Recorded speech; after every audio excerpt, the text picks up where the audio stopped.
2024 ஆண்டு பொது தேர்தலில் தமிழ் மக்கள் விடுதலை புலிகள் கட்சியில் போட்டியிடும் லியோன் சுஜித் அவர்களுடனான நேர்காணல். இந்த பொது தேர்தலில் நீங்கள் முன்வைக்கும் கொள்கை விளக்கம் என்ன? 3 விஷயத்தை குறித்து என்னுடைய செயல்திட்டங்கள் நினைக்கிறேன். முதலாவது, கல்வி திறமைப்படுத்தப்பட வேண்டும், பொருளாதாரம் மேம்படுத்தப்பட வேண்டும், ஒரு போதையற்ற மட்டக்களப்பு மாவட்டத்தை உருவாக்கணும் என்றுதான் என்னுடைய இந்த அரசியல் பயணத்தை நான் தொடங்குகிறேன். இதுல முதலாவது விஷயம், கல்வி திறமைப்படுத்தப்பட வேண்டும். மட்டக்களப்புல பல பாடசாலைகள்ல தரம் 5 வரைக்கும் தான் கல்வி கற்கக்கூடிய மாதிரி இருக்கு. சில பாடசாலைகள்ல OL வரைக்கும் தான் இருக்கு. ஒரு சில பாடசாலைகள் மட்டுமே AL வரைக்கும் இருக்கு. இந்த காரணத்தினால 8, 9ஆம் ஆண்டுல பிள்ளைகள் பாடசாலைகள் இருக்கிறாங்க. இல்ல OL கல்வியை முடிச்ச பிறகு AL படிக்கிறதுக்காக அடுத்த பாடசாலைக்கு போறதுக்கான போக்குவரத்து பிரச்சனைனால பாடசாலை கல்வியை இடைநிறுத்தி கொண்டு கூலி வேலைக்கும் நாட்சம்பள வேலைக்கும் போறாங்க. இது அவர்களுடைய பொருளாதார கட்டமைப்பை அதிகமாக பாதிக்கிறது. என்ன காரணம் என்றால், இன்றைய நாள்ல ஒரு AL என்ற தகவலை மட்டும் வச்சுக்கொண்டு நல்ல வேலைகளை இவங்களால பெற்றிட முடியாது. அதனால எதிர்வரும் காலங்களில் உயர்தரம் வரைக்குமான கல்வி உறுதிப்படுத்தப்பட வேண்டும், பாடசாலைகள் திறமையுறுத்தப்பட வேண்டும். அதை இன்னும் முக்கியமா தொழில்நுட்பம் சார்ந்த கற்கையினர்கள், கணினி பாடநர்கள் பாடசாலைகள்ல வர வேண்டும். அதை விட முக்கியமா ஆங்கில கற்கைகளை பாடசாலைகள் அறிமுகப்படுத்துறதும் அது ஊக்குவிக்க வேண்டிய தேவையும் ஒரு கடமையா நம்ம பார்க்கணும். அடுத்த விஷயம், பொருளாதார மேம்பாடு. பொருளாதார மேம்பாடுல மட்டக்களப்பு மாவட்டம் இலங்கையில பின்தங்கிய பொருளாதாரத்துல பின்தங்கிய மாவட்டத்துல ஒன்றா இருக்கு. இந்த நிலை மாற வேண்டும். மட்டக்களப்பு மாவட்டம் இலங்கையில் இன்னொரு மாதிரி மாவட்டமா மாறுவது குறித்தே நம்முடைய செயல்திட்டங்கள் எதிர்வரும் காலங்களில் இருக்கணும் என்றது என்னுடைய எதிர்பார்ப்பு. அதுல முதலாவது விஷயம், பொருத்தமான தொழிற்சாலைகள், மிக பொருத்தமான பெண்களுக்கு பாதுகாப்பான சூழலுக்கு மாசு இல்லாத பொருத்தமான தொழிற்சாலைகள் மட்டக்களப்பு மாவட்டத்தை நோக்கி வர வேண்டும். அது மட்டும் இல்லாம பெண்களுக்கான சுய தொழில், சுய பொருளாதாரம், அவங்களுடைய வாழ்க்கை முறைக்கான பொருளாதார மேம்பாட்டுக்கான செயல்திட்டங்கள் ஒரு காட்சியா எதிர்வரும் காலங்களில் நாங்கள் கொண்டு வர வேண்டிய தேவை இருக்கு. இது மட்டும் இல்லாமல் இளைஞர்களுக்கு ஒரு உலக சந்தையை நோக்கிய தொழில்நுட்ப கற்கை நிலைகள், AI, ஆர்டிபிஷியல் இன்டெலிஜென்ஸ், ரோபோட்டிக்ஸ், இயந்திரவியல், இது போன்ற கற்கை நிலைகளை வழங்கினா மட்டுமே ஒரு உலக சந்தையை நோக்கி அவர்களுக்கு சரியான வேலை வாய்ப்பை பெற்றுக்கொள்ளக்கூடியவர்கள். 3வது மிக முக்கியமானதுமான மட்டக்களப்பின் பிரச்சனை போதைப் பொருள் பாவனை. வடி சாராயம், நச்சு சாராயம், கசிப்பு, கஞ்சா, ஐஸ் போன்ற போதைப் பொருட்கள் நம்முடைய மாவட்டத்துல சாபமா இருக்கு. எதிர்வரும் காலங்கள்ல நான் ஒரு வாக்குறுதியாவே மக்களுக்கு சொல்லிட்டேன். எதிர்வரும் காலங்கள்ல போதைப் பொருள் பாவனை முற்றாக ஒழிக்கப்படும் அல்லது 90% குறைக்கப்படும். இத்தனை வருடங்களாக உங்கள் கட்சியின் தலைவரான பொது தேர்தல் வேட்பாளரினால் அதிகாரத்தில் இருந்த காலங்களில் கூட மட்டக்களப்பில் போதைப் பொருளை ஒழிக்க முடியவில்லை. இவ்வாறான ஒரு சூழலில் நான் பாராளுமன்றத்துக்கு தெரிவு செய்யப்பட்டால் 2 வருடங்களில் அதை ஒழிப்பேன், இல்லாவிடில் பதவி விலகுவேன் என கூறியுள்ளீர்கள். இந்த சவாலை எந்த அடிப்படையில் முன்வைத்தீர்கள்? முதலாவதாக என் கட்சி உறுப்பினர்கள், கட்சி தலைவர் பதவியில் இருந்த காலகட்டத்தில் ஏன் இது முறியடிக்கப்படவில்லை என்றால், முதலாவது விஷயம், இது அவருடைய முக்கிய தேவையா இருக்கல. அந்த நேரங்களில் நான் இப்ப மக்கள் சந்திப்புகளை மேற்கொள்ளக்குள்ள கௌரவ தலைவர் சிவனேஸ்வர சந்திரகாந்த் அவர்களோட நாங்க இதுவரையுமே சேர்ந்து அவதானித்த முக்கிய பிரச்சனைகள் ஒன்றா இது இன்றைய காலகட்டத்துல மாறி இருக்கிறது இனங்கிறதாலேயே நாங்க இதை அழித்தொழிக்கணும் நினைக்கிறோம். எதிர்வரும் காலங்கள்ல இது சார்ந்த செயல்திட்டங்கள் முக்கியமான முழுமையா நம்ப விஷயம், மட்டக்களப்பு மாவட்டத்துல போதைப் பொருள் ஒழிக்கணும் என்றால் ஒரு கட்சியா நான் நினைச்ச முடியாது, ஒரு தனிநபரா நான் நினைச்சுக்கொள்ள முடியாது. ஆனா மக்கள் நினைச்ச, இந்த மக்கள் நினைச்சிட்டாங்க. அது இன்னும் எனக்கு உறுதியா சொல்லக்கூடிய மாதிரி இருக்கும். இந்த வாக்குறுதியை நான் கொடுத்ததுக்கு பிறகு மக்கள் ஒரு அமோக வரவேற்பு எனக்கு கிடைக்குது. என்கிட்ட சில பேர் இன்னும் சொன்னாங்க, நீங்க இந்த போதை பொருளை மட்டும் ஒண்ணு செஞ்ச வேற எதையுமே நீங்க உங்களோட ஆட்சி காலத்துல செய்யறவில்லை. இந்த அளவுக்கு இந்த மாவட்டத்துல இது மிகப்பெரிய பிரச்சனையா வளர்ந்திருக்கிறது.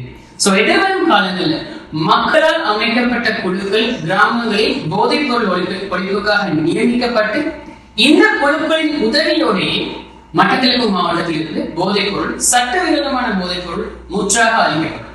நீங்கள் பாராளுமன்றத்துக்கு தெரிவாகும் பட்சத்தில் உங்கள் நகர்வுகள் தேசியம் சார்ந்து இருக்குமா?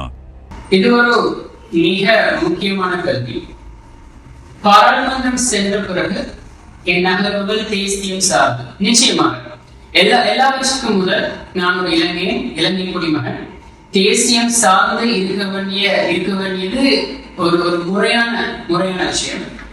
ஆனால் மட்டக்களப்பு மாவட்ட பிரதிநிதியாக மட்டக்களப்பு மாவட்டத்தின் அபிவிருத்தியே முதல் என்னுடைய முன்னுரிமை கொடுத்து அது சார்ந்த தேசியத்தை என்னுடைய செயல்திட்டங்களில் கொண்டு செல்வேன் என மிக உறுதியாக நம்புகிறேன்.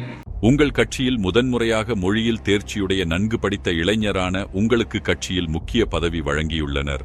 அப்பதவியின் மூலம் மக்களுக்கு சாதகமான மாற்றங்களை கொண்டுவர நீங்கள் ஏதாவது முயற்சி எடுத்து உள்ளீர்களா? முதலாவது, கட்சியில் மொழி தேர்ச்சி பெற்ற நிறைய பேர் இன்னுமே இருக்காங்க. இரண்டாவது விஷயம், என்னை இவ்வளவு அதிகமாக படிச்சவங்களும் கூட கட்சியில் இருக்கிறாங்க. அதனால இது ரெண்டுமே இருக்கிற ஒரே ஒரு ஆள் இல்ல ஒருத்தர் நான் மட்டும் சொன்னா அது சரியா இருக்காது. ரெண்டாவது விஷயம், நான் அரசியலுக்குள்ள இந்த கட்சியில் இணைஞ்சி சில மாத காலங்களே ஆகுது. அதனால எனக்கு செயற்திட்டங்கள்ல பெரிய அளவில் பங்களிப்பு செய்யும் சந்தர்ப்பம் கிடைக்கவில்லை. இருந்தாலும் கட்சியின் வெளிவிவகார மற்றும் வெளிநாட்டு ஒருங்கிணைப்பாளராக பல செயற்திட்டங்களில் என்னால் முடிந்தவரை என்னுடைய பங்கை வகிக்கிறது கடந்த காலங்களில். சமூக வலைத்தளங்களில் உங்கள் கட்சி தலைவரின் புகைப்படங்கள் ஒட்டப்பட்ட மதுபானங்களின் புகைப்படங்கள் பகிரப்பட்டிருந்தன. இது தொடர்பில் உங்கள் கருத்து என்ன? இது ஒரு முற்றிலும் பிழையான தகவல். கௌரவ தலைவர் ஸ்ரீஸ்வரி அவர்கள் மது பழக்கம் என்றவர், மதுவை ஆதரிப்பவரும் அல்ல. இப்படியான ஒரு அடிப்படை அறிவு இல்ல ஒரு அடிப்படை புரிதல் இருக்கிற எல்லாருமே தெரியும். நிச்சயமாக ஒரு பியர் டீமில் யாருமே அவங்க ஸ்டிக்கர் ஒட்டி கொடுக்க மாட்டாங்க. இவ்வளவு பிள்ளையான விஷயத்த செய்யற அளவுக்கு அடிப்படை ஒரு புரிதல் இல்லாத மனிதன் அல்ல கௌரவ தலைவர் சுரேஷ் சந்திரகாந்த். 15 வருடங்களுக்கு மேல் அரசியல் இருக்குமாறு இவ்வளவு கீழ்த்தரமான செயலை நிச்சயமாக செய்ய மாட்டார். ஆனா இன்றைய நாளில் இருக்கும் அழுக்கான அரசியல் நடவடிக்கைகள் இந்த மாதிரியான கீழ்த்தரமான செயல்களை செய்கிறார்கள். இதை பார்க்கும் போது எனக்கு உண்மையா கவலையாதான் இருக்கு. பெரும்பான்மை சமூக கட்சிகளுக்கு தமிழ் மக்களால் அளிக்கப்படும் வாக்குகள் மூலம் முஸ்லிம் வேட்பாளர்கள் பாராளுமன்றம் செல்வார்கள் என்கின்ற கருத்து நிலவுகின்றதே, அது பற்றிய உங்கள் கருத்து என்ன? பாராளுமன்றத்திற்கு மக்கள் தெரிவு செய்யும் பிரதிநிதிகள் என்னை பொறுத்த வரைக்கும் அது இன மதம் சார்ந்த முடிவுகளை எடுக்கிறார். மக்கள் பாராளுமன்றத்திற்கு அனுப்ப நினைப்பது அவர்களுடைய பிரதிநிதிகள். ஏன்னா மக்கள் இதை மறந்துறாங்க. நீங்கள் தெரிவு செய்வது யார் என்றால் இவர்தான் என்னுடைய பிரதிநிதி, இவர்தான் எனக்கு தேவையானவற்றை பாராளுமன்றத்தில் என்னுடைய ஓங்கிய குரலாக இருந்து கேட்டு பெற்றுக்கொண்டு வருபவர். அதனால் என்னை பொறுத்தவர்கள் ஒரு தனிப்பட்ட முறையில் சொல்லணும், உங்களோட பிரதிநிதி என்பவர் எல்லாத்தையும் தாண்டி இவர் எனக்கான பிரதிநிதியா, இவரைத்தானா நான் என்னுடைய பிரச்சனைகளுக்கும் என்னுடைய அடுத்த 5 வருடங்களில் அரசியல் எனக்கு இருக்கிற தேவைக்கும் அரசாங்கத்தில் இருக்கும் எனக்கு இருக்கும் தேவைகளை பெற்றுக்கொண்டு வருபவர் இவரைத்தானா நான் பாராளுமன்றம் அனுப்ப போகிறேன், இவரைத்தானா நான் விரல் காட்டி இது என்னுடைய பிரதிநிதி என்று சொல்ல போகிறேன் என்பது மட்டும்தான் இருக்கணுமே தவிர அவர் மதம், மொழி, பெயர் இவை அல்ல. அடுத்த முக்கியமான விஷயம், நீங்கள் வேட்பாளராக களமிறங்கியுள்ள கட்சியை கிழக்கு மக்களுக்கு நன்கு தெரியும். ஆனால் உங்கள் முகம் குறித்த மக்களுக்கு புதிதாகவே காணப்படுகிறது. இந்த நிலையில் நீங்கள் வேட்பாளராக களமிறங்கியுள்ள கட்சியின் தலைவர் மற்றும் செயலாளரை விடவும் உங்கள் வாக்கு எண்ணிக்கை அதிகரிக்கும் என்று நம்புகிறீர்களா? நான் முழுமையாக நம்புவது இம்முறை மக்கள் ஒரு தெளிவான அரசியல் பார்வையில் இருக்கிறாங்க. அப்ப இதுல யாரு எத்தனை வருஷம் அரசியல் இருக்காங்க, யாரு எங்க இருக்காங்க, என்ன செய்யறாங்க எல்லாத்தையும் தாண்டி மக்கள் தங்களுக்கான பொருத்தமான பிரதிநிதிகளை மட்டுமே தெரிவு செய்கிற ஒரு மனநிலையில் இருக்கிறாங்க. அதனால் நிச்சயமாக கௌரவ தலைவர் சுரேஷ் சந்திரகாந்த் அவர் செய்த அபிவிருத்தி மூலம் அவர் 15 வருட அரசியல் காலத்தில் செய்த பல அபிவிருத்திகள் மூலம் அவரை நிச்சயமாக பாராளுமன்றத்துக்கு தெரிவு செய்வார் என்பதை மக்கள் தெரிவு செய்வார் என்பதை முழுமையாக நம்புகிறேன். அதே போல அது செயலாளராக இருக்கலாம், எங்களுடைய மாவட்ட ஒருங்கிணைப்பாளராக இருக்கலாம், கட்சியில் யாராக இருந்தாலும் மக்கள் இவர்தான் என் பிரதிநிதி என்ற முடிவை எடுத்துட்டாங்க என்றாலே அவரை பாராளுமன்றம் அனுப்பி விடுவார்கள். இதுல என்னையே அனுப்பணும் என்ற காரணத்தை மட்டும்தான் நான் சொல்லிடுறேன். என்னுடைய செயல் திட்டங்கள் கல்வியை தரம் உயர்த்துவது சார்ந்தும், பொருளாதாரத்தை மேம்படுத்துவது சார்ந்தும், போதையற்ற சட்டவிரோத போதையற்ற மட்டக்களப்பை உருவாக்குவது சார்ந்தும் இருப்பது மட்டுமில்லாமல், இந்த மட்டக்களப்பு மாவட்டத்தில் இலங்கையிலே ஒரு மாதிரி மாவட்டமா உருவாக்கணும் என்றா எனக்கு சர்வதேச அபிவிருத்தியில 10 வருஷத்துக்கு மேல அனுபவம் இருக்கு. அப்ப நான் முழுமையாக உறுதியாக திடமாக நம்புவது என்னையால் இந்த மாற்றத்தை கொண்டு வருகிறேன். அதனால நான் எதிர்பார்க்கிறது என்னன்னா, மட்டக்களப்பு மக்கள், மட்டக்களப்பை நேசிக்கும் மக்கள் அவர்களுடைய பாராளுமன்ற பிரதிநிதிக்கான தேர்வாக என்னையும் ஒருத்தராக அவங்க தெரிவு செய்வாங்க. ஏன்னா நான் என்ன ஆசைப்படுறேன்டா, பாராளுமன்றத்தில் ஒழிக்க போகும் இளைஞரின் ஓங்கிய குரலாக நான் இருப்பாங்க. ஜனாதிபதி அனுர தலைமையிலான தேசிய மக்கள் சக்தி உங்களுடைய கட்சியுடன் இணைந்து பயணிக்கப் போவதில்லை என்று கூறியுள்ளது. இந்த நிலையில் எவ்வாறு அபிவிருத்தி திட்டங்களை முன்னெடுக்கப் போகிறீர்கள்? நான் முழுமையா நம்புற விஷயம் 56 லட்சம் மக்கள் வாக்களித்து ஜனநாயக ரீதியாக ஒரு ஜனாதிபதியை தெரிவு செய்துள்ளார்கள்.